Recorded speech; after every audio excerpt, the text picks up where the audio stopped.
Você sabe o que acontece quando coloca um arquiteto para pregar, né? A gente fala daquilo que a gente entende. A gente fala de que o pecado ele constrói um muro que separa a gente de Deus. A gente fala de que a gente vai morar no céu, em moradas celestiais. A gente fala de que Jesus ele construiu um caminho que nos leva a Deus. Meu casamento, por exemplo. Se eu pudesse apostar qual ia ser o tema da mensagem, eu tinha acertado. O homem prudente que constrói a sua casa sobre a rocha.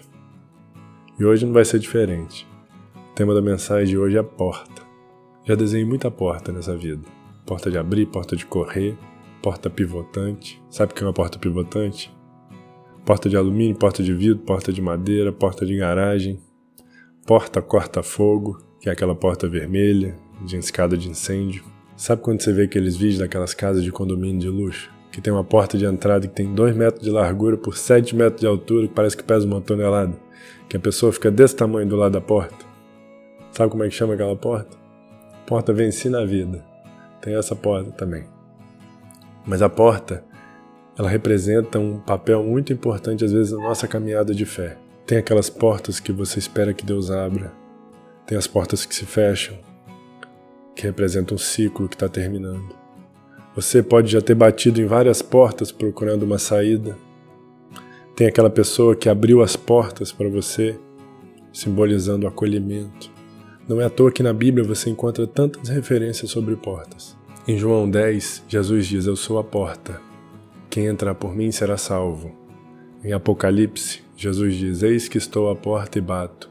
Quem ouvir a minha voz e abrir a porta, eu entrarei e cearei com ele e ele comigo. Tem a parábola das 10 virgens, sobre a volta de Jesus.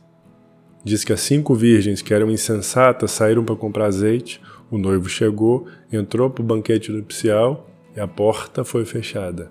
E essa aqui eu aposto que você não sabia. Mateus 6,6, Mateus 7,7 e Mateus 8,8 são versículos que falam sobre porta. Quando for orar, vá para o seu quarto, feche a porta e ore ao seu pai que está em secreto.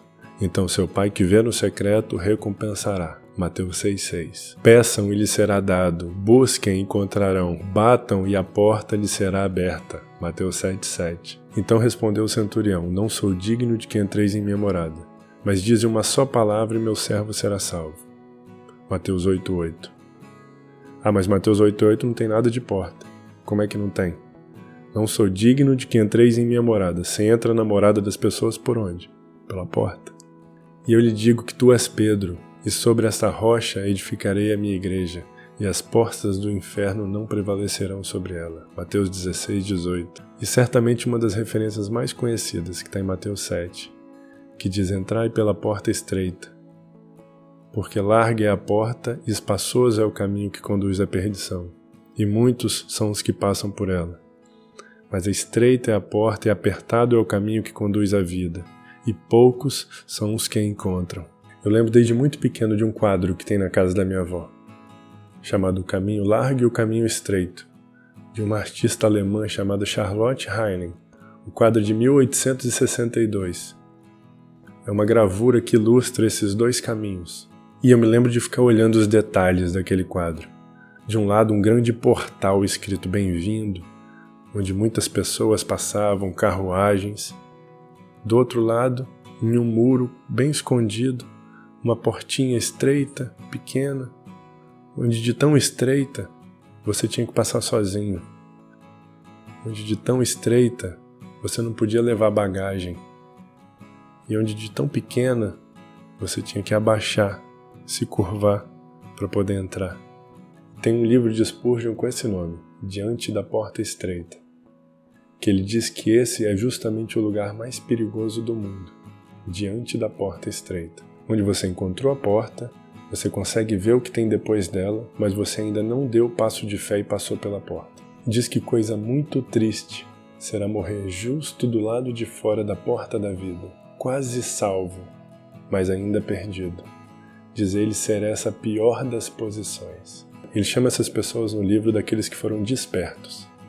São as pessoas que foram apresentadas a Cristo, são as pessoas que conhecem o plano de salvação, são as pessoas que sabem da importância do sacrifício de Jesus, mas que se contentam apenas em conhecer o plano E elas ainda questionam você dizendo: você não tem nada novo para me dizer? Porque eu já conheço a Cristo, eu já conheço o plano de salvação. Ele compara essas pessoas a uma pessoa que se contenta em ter um projeto de uma casa. Se você está no terreno da casa, com o projeto em mãos, no dia de chuva, isso de nada te conforta. De maneira nenhuma isso vai te trazer abrigo.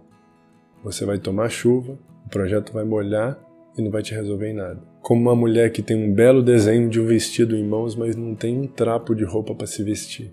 Ou como aqueles aplicativos que prometem: perca a barriga em 21 dias. Aí você lê lá nos comentários: esse aplicativo não funciona, porque tem 2 meses que eu baixei e não perdi nem 100 gramas. Ele chama essas pessoas de despertas, porque ele fala que essas pessoas são semelhantes a pessoas que estavam dormindo e foram acordadas enquanto sua casa estava pegando fogo. Se você se contenta simplesmente em ter sido desperto e não toma uma atitude de sair correndo e passar pela porta, isso não vai te livrar do fogo. E isso ilustra muito bem que apenas ter conhecimento do plano não te resolve. É necessário que você tome uma atitude. E o meu convite é esse: passa pela porta. E quando você passa por essa porta, Jesus chama isso de um novo nascimento.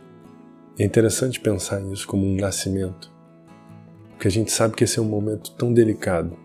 É um momento de muita fragilidade. O ser humano, ele nasce muito frágil. Se você for comparar um cavalo, quando ele já nasce andando. O pintinho sai da casca do ovo, já está ciscando. O peixinho já nasce nadando. O ser humano nasce frágil. E é por isso que a gente nasce no meio da família. A gente precisa de família. Isso me lembra de uma história muito bonita, no dia do meu batismo, lá em 2008. E o engraçado é que essa história não aconteceu comigo. O culto que tem batismo é uma festa, para você que não sabe. E aquele foi um culto à noite onde outras pessoas também foram batizados comigo. E o pastor, ele tem um costume. No final do culto, ele chama cada um dos que foram batizados lá na frente. A pessoa fica em pé, do lado dele, virado para a igreja. E ele fala: onde é que está a família do Mateus? Aí a família dele levanta. Onde estão os amigos do Mateus? Aí a igreja cumprimenta. É sempre muito bonito. E eu lembro que naquele momento tinha um rapaz do meu lado que também tinha sido batizado. Ele era pouca coisa mais velho do que eu não vou lembrar o nome dele, vou chamar ele de João. E naquele momento de festa, o João estava visivelmente transtornado.